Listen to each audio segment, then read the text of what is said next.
नमस्कार दोस्तों, ये है दिन का टॉक्स यानी डिटॉक्स जो देखते हैं आप हर वेडनेसडे। आपका प्यार और सपोर्ट, आपके व्यूज़ और लाइक्स के माध्यम से हमें लगातार मिल रहा है। और डिटॉक्स में आप ऐसे एकेडमिक पॉडकास्ट देखते हैं जो आपके लिए वास्तव में बहुत ही काम की चीज़ें हैं। आज हम आपको ऐसी साइंस के बारे में बताएंगे जो आपकी टेंशन और स्ट्रेस, डिसअपॉइंटमेंट, एग्ज़ाम का फियर, इन सब को दूर करेगी। बिल्कुल है साइंस जिसके अंदर physics, chemistry, biology, biochemical process, biochemistry सारी शामिल है। और ये प्रोसेस एक्टिविटी के थ्रू, एक बिल्कुल रियल एक्टिविटी के थ्रू आपको बताई जाएगी। और इसे बताने के लिए हमारे साथ है ऋतु, जो कॉग्निटिव कोच हैं, ब्राइटर माइंड, हार्टफुलनेस ट्रेनर हैं कई वर्षों से। नमस्कार ऋतु, कैसी हैं आप? जो बात मैं अपने व्यूअर्स को बता रहा हूँ कि एक हम ऐसी साइंस बताने वाले हैं जो उनके स्ट्रेस और टेंशन को दूर करेगी, खासकर आज के एग्ज़ाम के मौसम में। जो अभी एग्ज़ाम्स का मौसम चल रहा है, नीट, आईआईटी, जेईई, बहुत सारे बच्चे स्टूडेंट्स एग्ज़ाम्स दे रहे हैं। और कई दिन से एक ऑब्जर्वेशन, कई वर्षों से एक ऑब्जर्वेशन देखा गया है कि जैसे जैसे एग्ज़ाम का सीज़न पास में आता है या एग्ज़ाम में जैसे ही वो अपीयर होने वाले होते हैं, तो ये जो 4-5 चीज़ें मैंने बड़े बड़े शब्द आपको बताए, इनका लेवल बढ़ता जाता है। परेशान उनके पेरेंट्स भी होते हैं। जी बिल्कुल। तो सबसे पहले मैं आपसे यही पूछना चाहूँगा कि हार्टफुलनेस क्या है, ये क्या ऑर्गेनाइजेशन है, और इसके जो संस्थापक हैं वो कौन हैं? हार्टफुलनेस एक ऑर्गेनाइजेशन है जो मेडिटेशन पे बेस्ड है। ओके। आज के समय में हम देखते हैं हर कोई अशांत है, तो सबको पीस कैसे मिले, इसी पे बेस्ड है ये ऑर्गेनाइजेशन। और ये हैदराबाद में स्थित है। इसका हेडक्वार्टर कान्हा शांति वनम के नाम से, कान्हा शांति वनम। कान्हा शांति वनम के नाम से वहाँ पर एक बहुत बड़ा वर्ल्ड हेडक्वार्टर है, जहाँ पर करीब 1 लाख लोग एक साथ मेडिटेशन कर सकते हैं बैठ के। ओके। जी, और इसके ग्लोबल गाइड हैं पद्म भूषण कमलेश टी पटेल जी, जो इस पूरी ऑर्गेनाइजेशन को, जो करीब 160 देशों में स्थित है, करीब तकरीबन 18,000 ट्रेनर्स, हार्टफुलनेस ट्रेनर पूरे वर्ल्ड में कार्यरत है। और वो 95% सर्विसेज हमारी फ्री ऑफ कॉस्ट है। पद्म भूषण कमलेश डी पटेल जी एक बहुत प्रसिद्ध पर्सनालिटी हमारे देश की हैं, जी जो स्टूडेंट्स के साथ साथ जो हमारे समाज में जो भी लोग हैं, शायद उनके लिए ये सारी चीज़ें ज़रूरी हैं। तो सबसे पहला, आपके इंट्रोडक्शन में मैंने एक बात देखी, आपके नाम के आगे लिखा होता कॉग्निटिव कोच। जी। ये कॉग्निटिव कोच शब्द का क्या अर्थ है, क्या होता है कॉग्निटिव? कॉग्निटिव कोच, देखिए हमारे जो एक बच्चे के अंदर जैसे हम देखते हैं अपार क्षमताएं होती हैं। ओके। अमूमन हम दिमाग का 2% ही हिस्सा यूज़ करते हैं। अगर हम 5 से 15 साल तक के बच्चों के अंदर, क्योंकि 80 बिलियंस न्यूरॉन्स उस समय हमारे अंदर 80 होते हैं, बिलियन न्यूरॉन्स 18 बिलियंस ब्रेन में। न्यूरॉन्स ब्रेन में ओके। होते हैं। अगर उस वक्त हम अच्छे नए न्यूरल पाथवेज बना सकते हैं, जिसमें हम IQ, EQ और SQ तीनों को शामिल करते हैं, तो ब्रेन का हम कंप्लीट डेवलपमेंट कर पाते हैं। आईक्यू हम सब जानते हैं, आईक्यू इंटेलिजेंस कोशेंट। ये ईक्यू एंड एसक्यू, ये हमारे दर्शकों के, व्यूअर्स के लिए थोड़ा सा इनके बारे व्यूअर्स में। के लिए इसलिए ज़रूरी है इमोशनल क्वेश्चंस। अगर आपके अंदर फीलिंग और भावनाएं नहीं होंगी, तो आप दूसरे वाले को कैसे समझेंगे? उसकी भावनाएं समझ में नहीं आएंगी, तो आपके अंदर एम्पैथी क्या आएगी? अब सबसे बड़ा प्रश्न पूछ सकते हैं हम उससे कि एम्पैथी और सिंपैथी में क्या अंतर है? सिंपैथी में हमें बाहर से समझाया जाता है कि ये गरीब है, इसकी मदद करनी चाहिए, तो हम आउटसाइड से इंफॉर्मेशंस लेते हैं और वैसा करते हैं, हम वैल्यूज़ हमें जैसे सिखाई जाती हैं। लेकिन एम्पैथी में हम दूसरे की भावनाओं को अपने अंदर महसूस करते हैं। तो इमोशनली हमारा डेवलपमेंट बहुत ज़रूरी है। तो बेसिकली कॉग्निटिव कोच का मतलब हुआ जो आईक्यू के साथ साथ ईक्यू और एसक्यू को, हाँ, स्पिरिचुअल स्पिरिचुअल क्वेश्चंस, क्वेश्चन हाँ, को डेवलप करे। डेवलप ये करें, चीज़ें उनको बताए कि ये चीज़ें भी हमारे अंदर होती हैं। होती हैं, और ओके। उनको डेवलप करना बहुत ज़रूरी है। अगर स्पिरिचुअल क्वेश्चंस नहीं होगा, हम अपने अंदर से, स्पिरिचुअल क्वेश्चंस का मतलब होता है जब हम किस प्रेयर करते हैं, तो हम, आपने देखा होगा, हम अपनी आंखें बंद कर लेते हैं, हम अपने आप से कनेक्ट होते हैं, बिल्कुल बिल्कुल। हम अपने आप को महसूस करते हैं। तो स्पिरिचुअल क्वेश्चंस में हम पहले स्वयं को कनेक्ट करना महसूस करते हैं, स्वयं सेल्फ को अपने आप से कनेक्ट करते हैं, तभी तो हम दूसरे को समझ पाएंगे। जब मैं खुद को ही, मेरी अपनी प्रॉब्लम्स को ही नहीं समझ पा रहा हूँ, मैं अपने आप को नहीं जान पा रहा हूँ, तो मैं दूसरे को कैसे जानूंगा। तो स्पिरिचुअल क्वेश्चंस में हम अपनी मन को, अपनी चीज़ों को एक ऐसी अवस्था में लाते हैं जिससे कि हम बैलेंस्ड हों। किसी स्टूडेंट के, एक ह्यूमन के ऑलराउंड डेवलपमेंट के लिए केवल इंटेलिजेंस कोशेंट ही जरूरी नहीं है, उसके इमोशनल कोशेंट और स्पिरिचुअल कोशेंट भी, जो आजकल मॉडर्न जो हमारी एजुकेशनल टर्मिनोलॉजी है, मैं अभी देख रहा था कि जो हमारी न्यू एजुकेशन पॉलिसी है 2020, उसमें भी ये शब्द प्रयोग किया गया है कि हमारा ये रिस्पॉन्सिबिलिटी होनी चाहिए कि स्टूडेंट में ये तीनों डेवलप हों। तो एज अ कॉग्निटिव कोच आप ये चीज़ें करती हैं, स्टूडेंट को बताती हैं। जी। तो ऋतु जी, ये आपका जो ब्राइटर माइंड और हार्टफुलनेस, ये जो दोनों हैं, इसमें क्या एक्टिविटीज़ होती हैं, जो कि आपने जिक्र किया है कि आपका एज ग्रुप 5 से 15 साल तक के बच्चे। मैं सबसे पहले आपको बताऊंगी, ये 2015 में इसकी हार्टफुलनेस ने ये न्यूरो साइंस पे बेस्ड है। Neuro science, neuro science, neuroplasticity, neuro का, हाँ, न्यूरोप्लास्टिसिटी। न्यूरॉन, और प्लास्टिसिटी मतलब आपने प्लास्टिक को देखा हो कैसे मोल्ड हो जाती है, यस इजीली यस खींच यस। लो। तो इस एज में हम बच्चे के दिमाग को जैसे चाहें वैसे मोल्ड कर सकते so we can mould the neurons. हैं। जी। तो हम एक अच्छे पाथवेज बना सकते हैं। आपने ये भी देखा होगा, यूनेस्को ने ह्यूमन कोर वैल्यूज दी हैं, 9 ह्यूमन कोर वैल्यूज दी हैं। तो उन 9 ह्यूमन कोर वैल्यूज को भी इस प्रोग्राम में डाला गया है, जिससे कि वो कंप्लीट ह्यूमन बीइंग किसको कहते हैं, कि जब सारी चीज़ें उसके अंदर हो। आप फॉर एग्जांपल, एक डॉक्टर है, वो पढ़ लिख गया, आईक्यू बहुत अच्छा है, सब कुछ है, लेकिन वो कंपैशनेट नहीं है, वो कनेक्ट नहीं हो रहा है पेशेंट से, उसको बस ठीक है, उसकी फीस आ रही है और बस उससे, और आगे वो कुछ नहीं सोच पा रहा है। उसका एक बड़ा हॉस्पिटल है, लेकिन जब तक वो अपने पेशेंट के साथ, एक डॉक्टर के आप किस नज़रिए से देखते हैं, एक टीचर को किस नज़रिए से आप देखते हैं, भगवान के नजरिए से देखते हैं। Yes. जब उसके अंदर हृदय के गुण नहीं होंगे, प्रेम भाव नहीं होंगे, करुणा नहीं होगी, तो वो कैसे ट्रीटमेंट करेगा, उसका कैसे ट्रीट करेगा उस पेशेंट को। क्योंकि होता क्या है, जब आप किसी के पास बैठते हैं, तो अगर वो बहुत प्यार से अच्छी सी बातें आपसे करता है कोई डॉक्टर, तो आपकी 90% प्रॉब्लम वहीं सॉल्व हो जाती है, 10% मेडिसिन काम करती है। साइकोलॉजिकल इम्पैक्ट पड़ता है। आपने ये महसूस भी किया होगा कि आप कभी डॉक्टर के गए और डॉक्टर ने सिर्फ हाँ बताइए ये, तो आपने देखा उसको, आपको बहुत लंबा समय लग गया उसको। लेकिन जब आप किसी ऐसे डॉक्टर, आप हर किसी को बोलते हैं यार वो डॉक्टर बहुत अच्छा है, बहुत अच्छे से बातें करता है, एक टीचर है वो बहुत अच्छे से बात करता है, तो इस पूरे ओवरऑल आप देखेंगे कि इस प्रोग्राम के अंदर हम एक जॉयस एनवायरनमेंट क्रिएट करते हैं बच्चों के लिए। बहुत जरूरी है जॉयस हाँ, एनवायरनमेंट क्रिएट, क्योंकि वो एनवायरनमेंट उस बच्चे को एक हेल्दी एनवायरनमेंट इसलिए दिया जाता है, हम उसके लिए सूक्ष्म सुझाव देते हैं, सटल सजेशंस देते हैं, उस एनवायरनमेंट को क्रिएट करते हैं बच्चे के लिए, कि वो बच्चा आए और जो कुछ भी हम उसको सिखाएं। क्योंकि ब्रूस लिप्टन ये कहते हैं कि एक बच्चे के डेवलपमेंट के लिए एक एनवायरनमेंट बहुत मैटर करता है। वो कहीं का भी हो सकता है, घरेलू भी हो सकता है, हाँ, या सोशल एनवायरनमेंट। सोशल एनवायरनमेंट एक बच्चे के डेवलपमेंट के लिए बहुत ज़रूरी है। तो सबसे पहले हम उस प्रोग्राम को करने के लिए, ब्राइटर माइंड्स प्रोग्राम्स को करने के लिए एक जॉयफुल एटमॉस्फेयर क्रिएट करते हैं। वो हम रात को ही प्रेयर करते हैं उन बच्चों के लिए, एक एटमॉस्फेयर क्रिएट करते हैं कि नेक्स्ट डे जब वो बच्चा आए तो वो चीज़ को महसूस करे उस वातावरण में। और होता भी ऐसा ही है कि जब वो बच्चा हमारे पास आता है तो बहुत ही एक अच्छी सी अवस्था में आता है।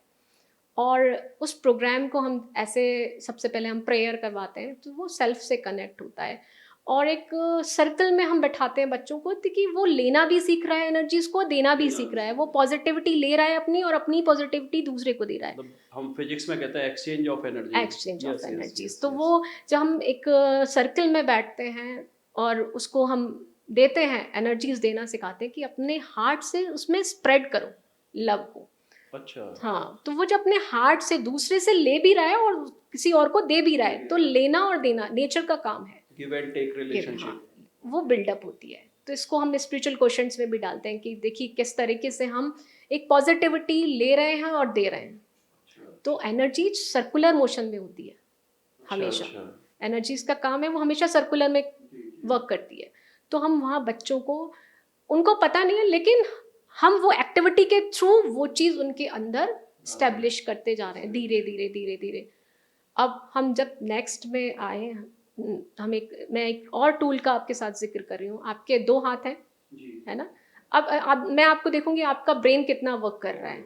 ठीक है, आप कर अपने सकते हैं दोनों, हम हाँ activity? बिल्कुल एक एक्टिविटी आप कर सकते हैं। तो आपके सामने ये 2 हाथ, आपने दोनों हाथों को लाइए और मुट्ठी को बंद कर लीजिए और उल्टे हाथ का थंब निकालिए और राइट हैंड का लिटिल फिंगर निकाल लीजिए, छोटी उंगली निकाल लीजिए और इसको स्विच करिए, बदलिए।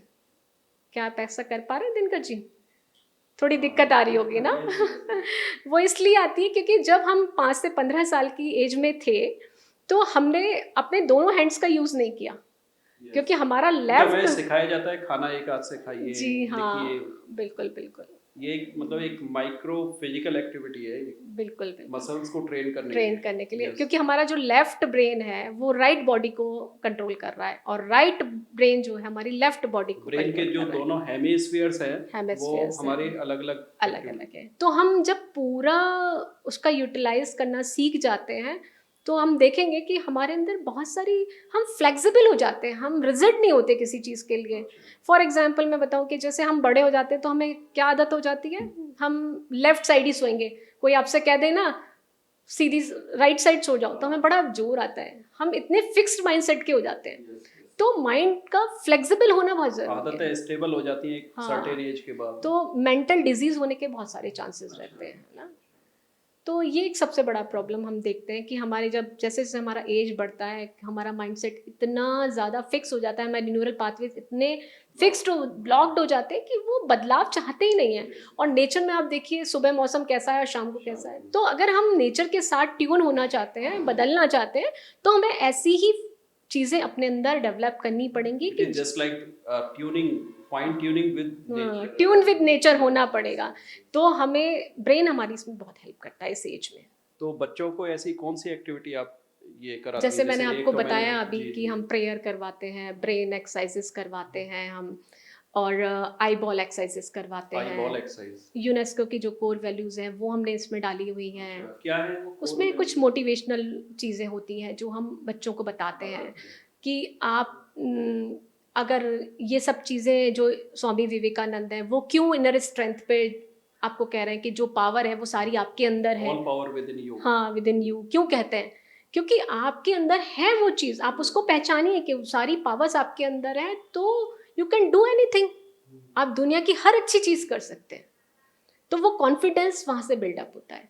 तो न्यूरल पाथवेज उस तरह के बनने शुरू हो जाते हैं। इस तरह से हम कुछ काइंडनेस पे हम एक्टिविटीज़ कराते हैं उनको, जिससे उनके अंदर दया, प्रेम, जो हार्ट के गुण है ना, वो उनके बच्चों के अंदर डेवलप होना शुरू हो जाते हैं और न्यूरल पाथवेज वैसे वर्क करते हैं। मतलब दिल का यूज करें।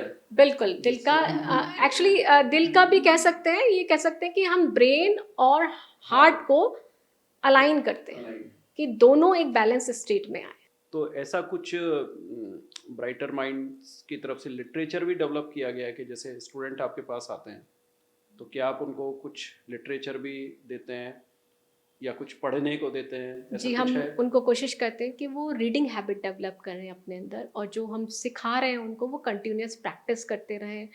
साथ साथ जो हम अपने अंदर महसूस करेंगे, देखिए दुनिया में नॉलेज तो बहुत सारी है, लेकिन नॉलेज से कुछ होता नहीं है, अनुभव से, एक्सपीरियंस मैटर करता है। Experience plus knowledge. हाँ, एक्सपीरियंस। जैसे मैंने आपको कोई फॉर एग्जांपल आपको कोई रेसिपी बताई कि आपको ये पनीर की सब्जी बनानी है और आपने पढ़ ली लेकिन उसको बनाया नहीं, बनाए नहीं तो कोई मतलब नहीं रहा ना उसको।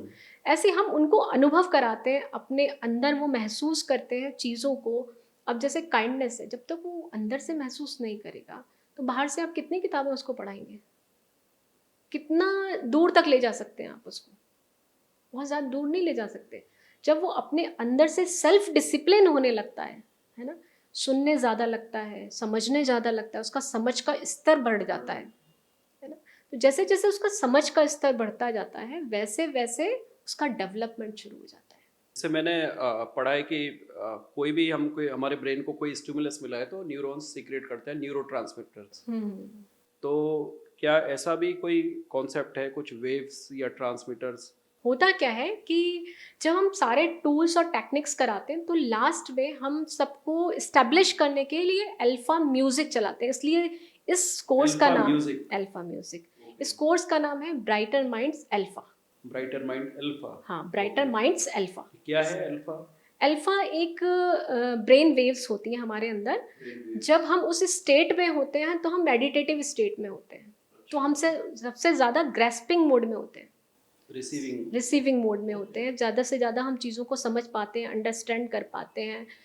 हमारे जो मन की दशा है, जो हम कंडीशन है, वो इतनी अच्छी होती है कि हमें हर चीज़ क्लियर दिखाई देती है। म्यूजिक का और साइंस का क्या वेव्स से या हार्मोन से क्या रिलेशन है, मतलब उस उनको? स्टेट में रहने के बाद जब आप उस स्टेट में परमानेंट एस्टैब्लिश हो जाते हैं तो आउटर इफेक्ट्स होने बंद हो जाते हैं। बाहर के वातावरण में क्या घटित हो रहा है, उनको हम अल्फा वेव्स भी बोल सकते हैं। अल्फा वेव्स भी बोल सकते हैं, है ना। अल्फा वेव्स भी, मैं एक छोटी सी आपको एक कहानी के थ्रू समझाना चाहती हूँ कि कैसे हमारा जो कंडीशन है, जैसे ऋषि पतंजलि कहते हैं कि आपको मन की इतनी सारी 5 अवस्थाएं जो हैं, उसमें निरोध अवस्था क्या होती है ना। वो अल्टीमेटली हमें उसी स्टेट पे पहुंचना है, तो अल्फा उस स्टेट को आप मान सकते हैं कि अल्फा स्टेट है।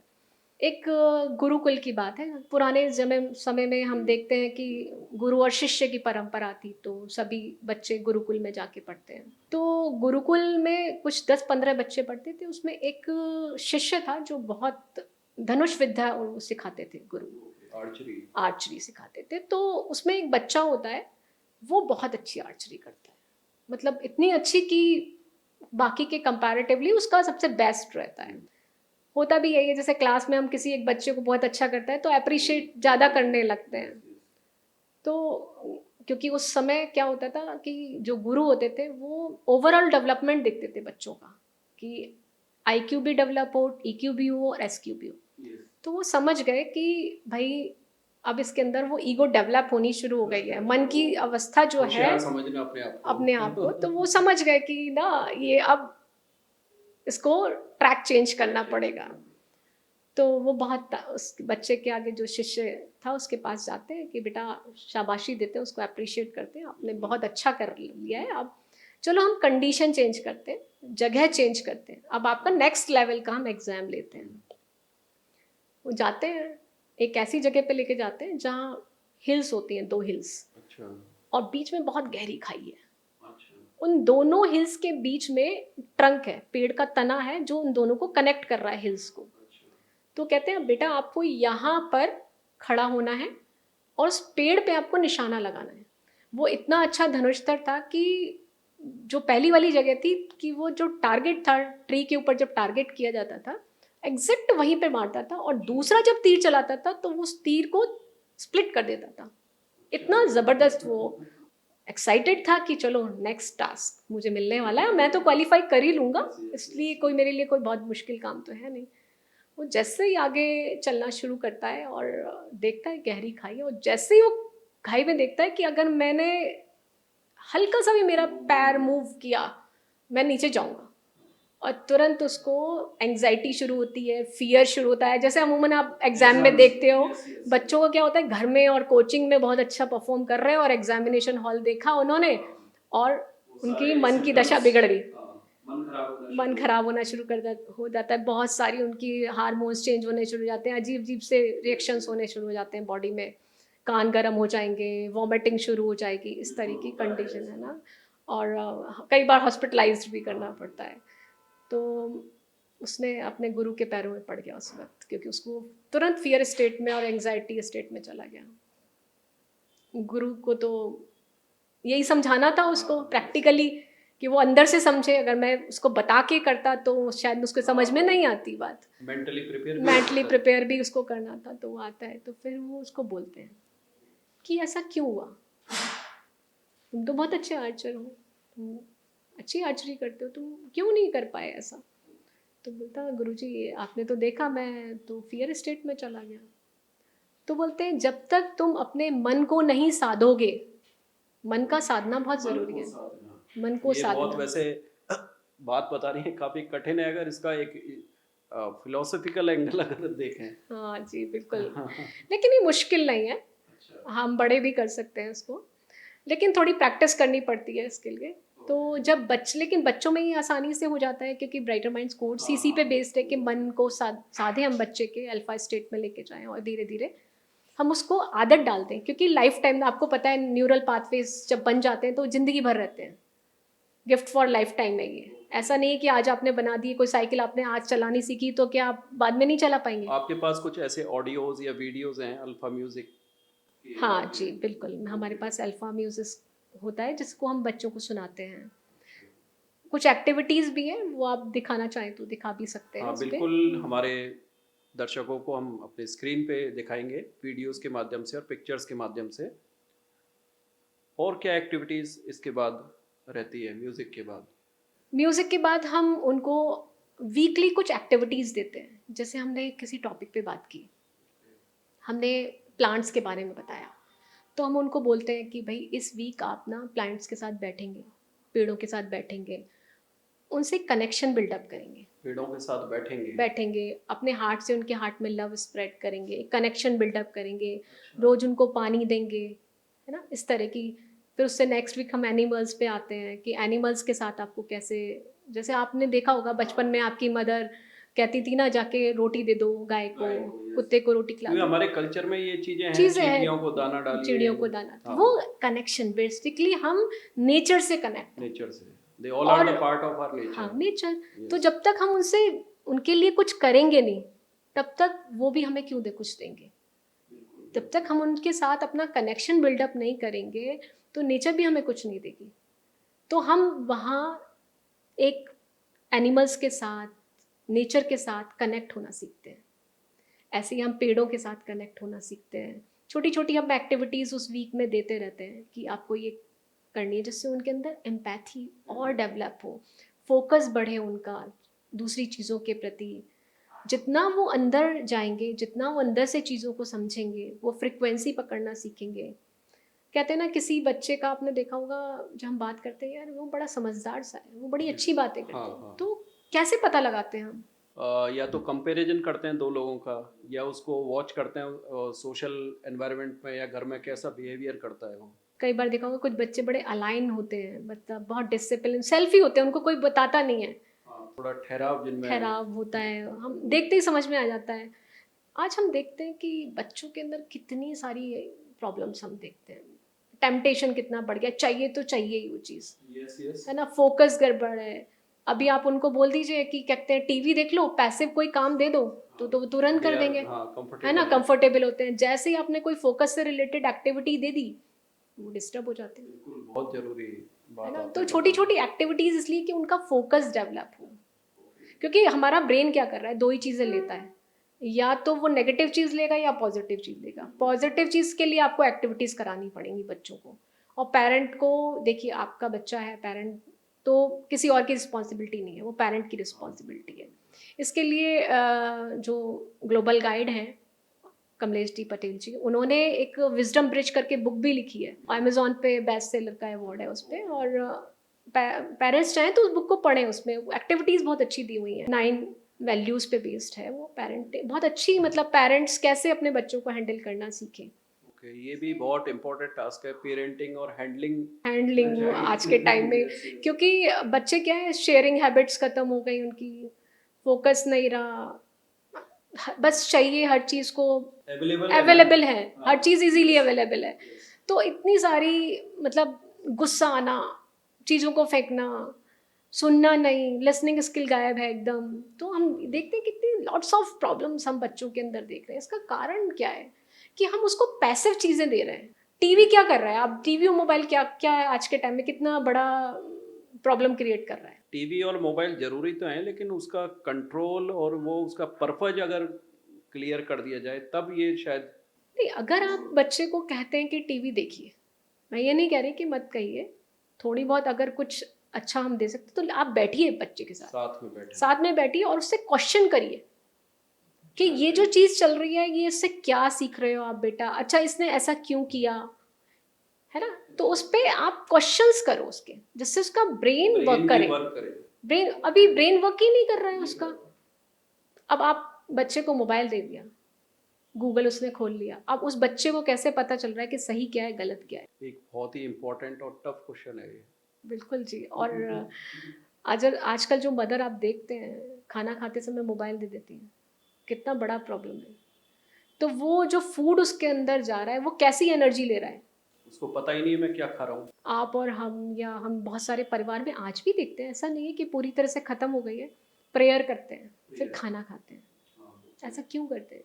वो इसलिए कि एक मतलब हम कनेक्ट हों उससे स्पिरिचुअली भी, फिजिकली भी, और एक स्मेल उसकी महसूस करें। हाँ, क्योंकि और जब हम खाना खाते हैं तो हम वो खाना एनर्जी के फॉर्म में जा रहा है एनर्जी के फॉर्म में। और वो पूरी हमारी बॉडी में वो ब्लड का काम करेगा, तो कैसा ब्लड हमारे अंदर बनेगा? हाँ। और मोबाइल देख के तो हम क्या कर रहे हैं, वो जंक फूड ही खिला रहे हैं एक तरह से, Yes, वो yes। जंक फूड में कन्वर्ट हो बिल्कुल, जाता है। Junk food. वो आप कितना भी हेल्दी खाना खिलाइए और मोबाइल देख के खिलाइए, वो जंक फूड ही बन जाएगा। Yes yes yes. तो इतनी सारी चीज़ों का जो मैं जो क्योंकि ब्राइटर माइंड्स में 2017 से लगातार कर रही हूँ और बच्चों के अंदर मैंने बदलाव भी बहुत देखा है। हाँ, मैं यही मेरा क्वेश्चन था कि आप ब्राइटर माइंड में सिखा रहे हैं, एक्टिविटीज़ करा रहे हैं, बहुत सारी चीज़ें कर रहे हैं, तो क्या आपका कोई ऐसा फॉलो अप प्रोसेस है कि आपने कुछ सिखा दिया है स्टूडेंट को, अब वो ऐसा कोई डेटा ऐसा क्रिएट किया कि पहले ये ऐसा था और अब इसमें ये चेंजेस आए, मतलब एक फैक्ट्स, हाँ, मैं मतलब रिटन आपको एक फैक्ट्स। डेटा प्रोवाइड करूँगी, वो आप ओके। अपने को दिखा सकते हैं, जी जी। पब्लिक में दिखा सकते हैं कि ये डेटा अवेलेबल है और आप खुद भी महसूस कर सकते हैं। क्योंकि साइंस में या कोई हम प्रैक्टिकल कर रहे हैं या किसी को बताएं तो डेटा बेस्ड होना चाहिए, क्योंकि हम बात साइंस की कर रहे हैं, फिजिक्स की कर रहे हैं, तो they all are dependent on practical and facts, experimental. तो इस तरह का कुछ डेटा। हाँ जी, मैं आपको प्रोवाइड करूँगी वो डेटा, हाँ, आप शो कर सकते हैं। तो आपने देखा उन बच्चों में चेंज आया? जी, उन बच्चों में मैंने ये डिफरेंस देखा, जो बच्चे ब्राइटर माइंड्स कर लेते हैं उनके अलाइन हो जाते हैं वो। मतलब अलाइन से मतलब उनके जो देखेंगे आप, जो बॉडी ना बहुत वाइब्रेट नहीं करती है, एनर्जीज जो होती हैं उनकी बहुत ज़्यादा, जैसे सिंपल वर्ड्स में मैं बोलूँ, जैसे गाड़ी किसी कार को अलाइनमेंट की जरूरत होती है, हाँ जी, चारों बिल्कुल टायर बिल्कुल। बिल्कुल बैलेंसिंग रहे, हाँ, सिंपली कह सकते हैं बैलेंसिंग मोड में आए। बैलेंसिंग मोड में आ जाते हैं, यस वो यस। अंदर से वो बैलेंस होना शुरू हो बैलेंस्ड। जाते हैं और धीरे धीरे क्या होता है, उनकी एक्टिविटीज़ भी वो अंदर से, अब आप कितनी दूर तक चल सकते हैं बच्चों को लेके, अब जब बड़े हो जाएंगे तो एक ना दिन तो घर से बाहर निकलेंगे ही निकलेंगे। अब उनके आगे 2 ऑप्शन है, 4 ऑप्शन है कि मुझे करना क्या है, तो किससे पूछें? सामने वाले से पूछेंगे वो तो खुद ही डिस्टर्ब है, वो क्या आपको गाइड करेगा? आज आप देखते हैं बहुत सारे स्कूल्स में काउंसलिंग सेल्स होते हैं, लेकिन आपके अंदर की चीज़ तो आपको खुद को पता है ना कि मुझे क्या पसंद है। वो गाइड कर सकता है, वो ऑप्शंस बता सकता है, लेकिन उस ऑप्शन में आपके लिए क्या बेस्ट है वो तो आपसे बेहतर कोई नहीं जान सकता। तो ब्राइटर माइंड्स क्या करता है, एक क्लैरिटी लाता है बच्चे के अंदर कि मुझे फ्यूचर में कैसे करना है, क्या काम करना है, और 2 ऑप्शंस है तो मेरे लिए ये ऑप्शन क्यों अच्छा है। इनर सेल्फ से गाइड लेना, उसका इनर सेल्फ है वो गाइड करना शुरू कर देता है। ये कहा गया है आत्म दीपो भव, अपने दीपक स्वयं बने। अपने दीपक तो स्वयं ये बने। जो एक आइडियलिस्टिक स्टेज है आत्म दीपो भव, ये शायद आपके ब्राइटर माइंड से कनेक्ट होता है कि जो बहुत एक परम अवस्था बुद्ध को, महावीर को या औरों को भी मिली, वो यही था। हम आज प्रेजेंट के कंटेक्स्ट में आज के जनरेशन के अकॉर्डिंग बात कर रहे हैं। तो ये बहुत सारी एक्टिविटीज़ करने के बाद जो डेटा भी आपने क्रिएट किया है, बहुत सारी चीज़ें देख रहे हैं, चेंजेस आए, तो क्या उन स्टूडेंट से आप मिलते हैं फिर दोबारा? हाँ, हम उन स्टूडेंट से लगातार मिलते रहते हैं और उनको हम गाइड भी करते रहते हैं टाइम टू टाइम, क्योंकि कई बार क्या होता है कि सिर्फ ब्राइटर माइंड्स में आप जितनी प्रैक्टिस आप करते जाते हैं उतना अंदर अंदर अंदर अंदर स्टैब्लिश होते जाते हैं। तो हम लगातार उनको गाइड भी करते हैं टाइम टू टाइम, उनकी प्रॉब्लम्स को भी। वैसे तो इन जनरल आज तक हमने देखा नहीं कि किसी बच्चे के साथ ऐसी कोई प्रॉब्लम आई है, जी। क्योंकि वो इतना कनेक्ट हो जाते हैं अपने अंदर से कि हर चीज़ समझने लगते हैं। अच्छा। और दूसरों को भी अपने साथ, जैसे स्कूल में कोई बच्चा, हम देखते हैं कि बच्चों को हमने ब्राइटर माइंड्स कराया, वो दूसरों को भी गाइड करने लगते हैं। जैसे कोई झगड़ा कर रहा है तो उसको कहेंगे भाई झगड़ा मत शांत कर, रहिए। शांत रहे, यहाँ शांति से काम चल सकता है। एक मतलब एक कहते हैं ना अच्छा नागरिक, गुड नागरिक, सिटीजन। हाँ, क्योंकि उसमें ह्यूमन कोर वैल्यूज भी आ रही है ना, तो वो दूसरों को भी गाइड करना शुरू कर देता है, वो भी एक लैंप की तरह बन जाते हैं। तो आप समझ लीजिए हम एक लैंप तैयार कर रहे हैं सोसाइटी के लिए। आप सोसाइटी के लिए एक लैंप तैयार कर रहे हैं, ये बहुत बड़ी बात आपने कही। अब सारी बात करने के बाद एक जो मेरा मेन फोकस रहता है कि आप जयपुर जैसे शहर में या हैदराबाद में या बड़े मेट्रो सिटीज़ में वर्क कर रहे हैं, आपके जो कोचेस, आप जैसे कॉग्निटिव कोचेस और भी हैं, जी मेरा फोकस ये है कि क्या ये चीज़ें गांव में भी पहुंच रही हैं, गांव के स्टूडेंट्स तक पहुंच रही हैं, जी बिल्कुल। गांव के लोगों तक पहुंच रही हैं, क्योंकि हमारा जो अंतिम छोर है जैसे हम टेक्नोलॉजी की बात करते हैं कि टेक्नोलॉजी जब डेवलप होती है तो वो लास्ट पॉइंट पर खड़े हुए आदमी तक पहुंचनी चाहिए, ज़रूरत उसी को भी है। इसके लिए आप क्या कर रहे हैं? इसके लिए हार्टफुलनेस जो हमारी संस्था है वो अभी जैसे हमने कुछ साल पहले दिल्ली गवर्नमेंट से हमारा टाई अप था, वहाँ के स्कूल्स में हमने करवाया। या हम अभी एकात्म अभियान इनका हमारा चला था, तो हम गांव में जाते थे, उसमें भी हमने अप्रोच की, बच्चों को बताया। मैंने खुद ने जब मैंने गांव में जाके करवाया है और जब सिटीज़ के बच्चों में, तो मैंने सिंप्लिसिटी बहुत देखी गांव में कि उनका कनेक्शन नेचर से ज़्यादा जल्दी बन जाता है। तो हम अभी हमारा जो टारगेट वही है कि हम राजस्थान के, क्योंकि देखिए किसी भी सोसाइटी को अगर बदलना है तो आपको यूथ पे और बच्चों पे काम करना ही होगा। उनको बैलेंस, मन की अवस्था को उनकी बैलेंस करना पड़ेगा, जिससे हम देख पाए कि हमारा समाज एक अच्छी पॉजिटिव पॉजिटिव उस पर डायरेक्शन में डायरेक्शन में जाए। तो जब एक अच्छे समाज की हम कल्पना करते हैं, एक अच्छे कि जो प्रेम भाव के साथ रहें, यूनिटी के साथ के रहें। समाज में साथ में जो आजकल कह सकते हैं कि जैसे लेडीज़ के साथ मिसबिहेवियर होना, ओल्ड एज पर्सन्स के साथ मिसबिहेव होना, ये भी एक हमारे समाज की प्रॉब्लम बनी है, क्योंकि उनको ये पता ही नहीं कि वीमेन का रेस्पेक्ट कैसे करना है, उसके साथ कैसे बिहेव करना है, ओल्ड एज पर्सन के साथ कैसे बिहेव करना है। तो अगर ये अभी से उसके दिमाग में एक परमानेंट लर्निंग हो गई इस तरह की, तो शायद ये बहुत हमारी सोसाइटी के लिए बहुत फ़ायदा होगा। सेंसिटिविटी डेवलप होने के बाद तो हम जब मानवीय स्तर पर आ जाते हैं ना, कहते हैं ना, हम पशु मानव से मानव स्तर तक जब हम आ जाते हैं तो हम भावनाएं समझने लगते हैं। फिर अब देखिए, हमारा जब दिल दुखता है, जब किसी का दिल दुख रहा है तो हमें पता चल रहा है दिल दुख रहा है हमारा, है ना, तो हम किसी को हर्ट नहीं करेंगे, है ना। तो इसीलिए जब सारा हम गांव में देखते हैं, हम हार्टफुलनेस भी कोशिश ये कर रहा है कि गांव गांव में जाके हम इसका प्रचार प्रसार भी कर रहे हैं। और गवर्नमेंट से भी हम उम्मीद करेंगे कि ये राजस्थान गवर्नमेंट भी अभी ये सब। हाँ, ये बहुत बड़ी बात है कि अगर गवर्नमेंट का साथ आपको मिले, इस तरह का कुछ हो कि स्कूलों में, सरकारी स्कूलों में, प्राइवेट स्कूल्स में आप पहुँचें, तो ये बहुत ज़्यादा बड़ा बेनिफिट इसका हो सकता है। हाँ, अभी हमारी लगातार ये कोशिश रहेगी, कर रहे हैं हम ये भी। और मैं 100% मुझे विश्वास है कि ये बहुत जल्दी आने वाले, क्योंकि इतना हार्टफुलनेस करने के बाद आपका मन भी खुद अलाइंड हो चुका होगा, बैलेंस्ड हो चुका होगा, इस बारे में आप सोचते हैं एक बैलेंस नज़रिए से। बिल्कुल क्योंकि टीचर पहले खुद बैलेंस्ड हो, फिर वो स्टूडेंट को स्टूडेंट को बैलेंस कर बैलेंस सकता है, बनाए। बिल्कुल डेफिनेटली। अच्छा, और अब इसका अब फ्यूचर क्या देखती हैं आप? मैं एक बहुत अच्छा फ्यूचर देखती हूँ, मतलब मेरा दिल बहुत खुश होता है इस ये सोच के कि जब हम ऐसे समाज को देखेंगे कि जो यूनिटी के साथ और प्रेम के साथ रह रहा है, एक दूसरे की भावनाओं की कद्र कर रहा है। पुलिस थानों की ज़रूरत पड़ेगी ना, जेलों की ज़रूरत पड़ेगी ना, किसी ऐसी चीज़ की ज़रूरत पड़ेगी जो हम आज देखते हैं ना।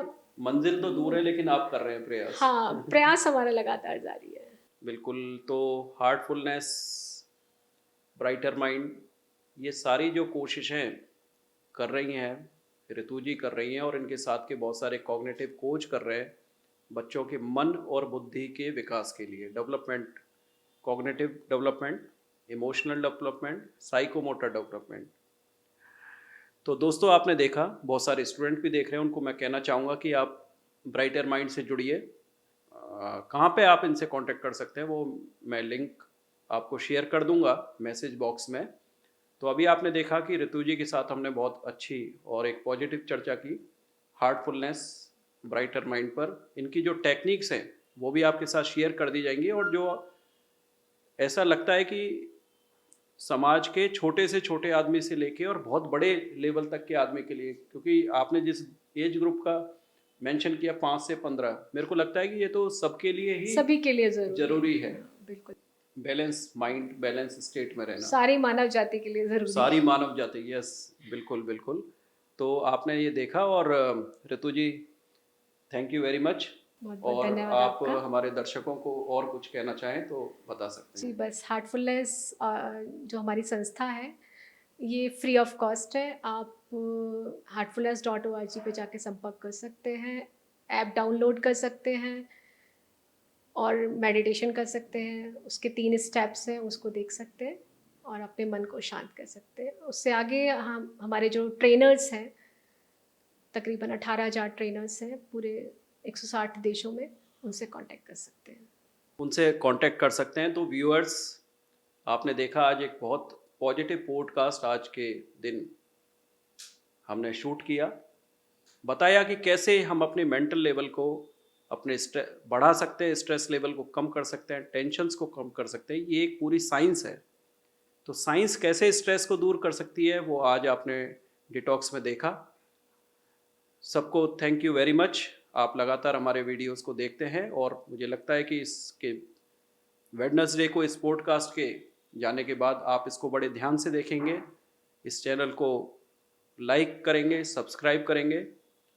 तो दोबारा से thank you from detox, powered by कुदरत स्टूडियो। फिर मिलते हैं अगले एक पॉडकास्ट के साथ। नमस्कार।